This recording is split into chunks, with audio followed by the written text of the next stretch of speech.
வணக்கம் திரு சத்யகுமார்.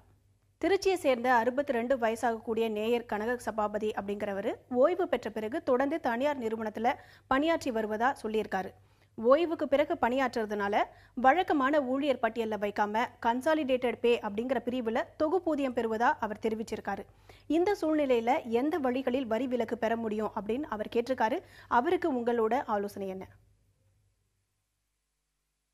நல்ல கொஸ்டின். இப்ப பாத்தீங்கன்னா இப்போ இவர் நம்மளோட அண்டர்ஸ்டாண்டிங் படி இவர் என்ன வாங்குறாங்க, ஒரு கம்பெனில வேலை பண்ணிட்டு பில்லு கன்சல்டன்டா இருக்காரு. அதுக்கு ஒரு கன்சாலிடேட்டட் பே, பிரேக்கப் இல்லாம ஒரு single amount of pay monthly company கொடுக்குறாங்க. இது இப்போ ஒரு வழக்கமா ஆயிடுச்சு. இப்போ இது சேலரியா இல்ல இது ப்ரொஃபஷனல் ரெசிப்டான்னு கேட்டா என்னோட வியூ படி இது ப்ரொஃபஷனல் ரெசிப்ட். அது இண்டிவிஜுவல் வாங்குறதுனால எல்லா பெனிஃபிட்டும் ஒரு இண்டிவிஜுவலுக்கு என்னென்ன பெனிஃபிட் வருமோ, டாக்ஸ் பெனிஃபிட் வருமோ, எல்லா பெனிஃபிட்டும் இவருக்கு கண்டிப்பாவும் வரும். இப்ப பாத்தீங்கன்னா என்னென்ன பெனிஃபிட் ஒரு இண்டிவிஜுவலுக்கு வரும் அப்படிங்கறத நீங்க பாத்தீங்கன்னா, ஏபிசி அதாவது டிடக்ஷன் பாத்தீங்கன்னா 1,50,000 ரூபாய் அவரு எடுத்துக்கலாம். Next ABCCD deduction, contribution to new pension scheme, இந்த பட்ஜெட்ல அனௌன்ஸ் பண்ணியிருக்காங்க. அது 50,000 ரூபாய் எடுத்துக்கலாம். அதுக்கப்புறம் இன்ட்ரெஸ்ட் ஆன் ஹவுசிங் லோன், அது 2 லட்சம் ரூபாய் வரைக்கும் அவரு எடுத்துக்கலாம்.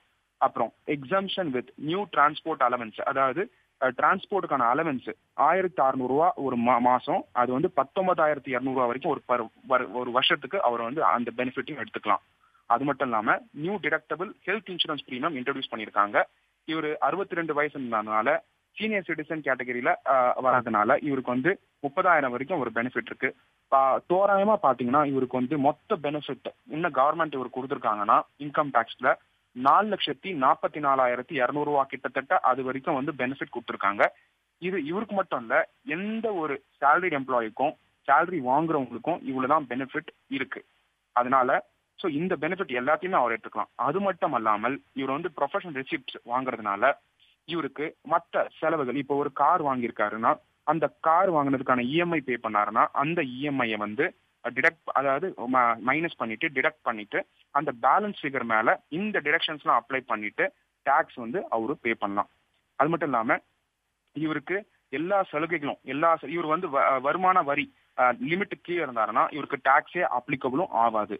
ஸோ எல்லா பெனிஃபிட்டும் ஒரு இண்டிவிஜுவலுக்கு என்ன பெனிஃபிட் இருக்கோ அத்தனை பெனிஃபிட்டும் இவருக்கு இருக்கு. இது கன்சாலிடேட்டட் பேங்கிறது சேலரி கிடையாது, நான் ப்ரொஃபஷனல் ரெசிப்ட்ன்றதுனால மற்ற செலவுகள் ஏதாவது இருந்தா கூட அதை மைனஸ் பண்ணிட்டு பேலன்ஸ் அமௌண்ட் மேல டிடக்ஷனும் எடுத்துக்கிட்டு அதுக்கு மேல அவர் டாக்ஸ் பே பண்ணா போதும்.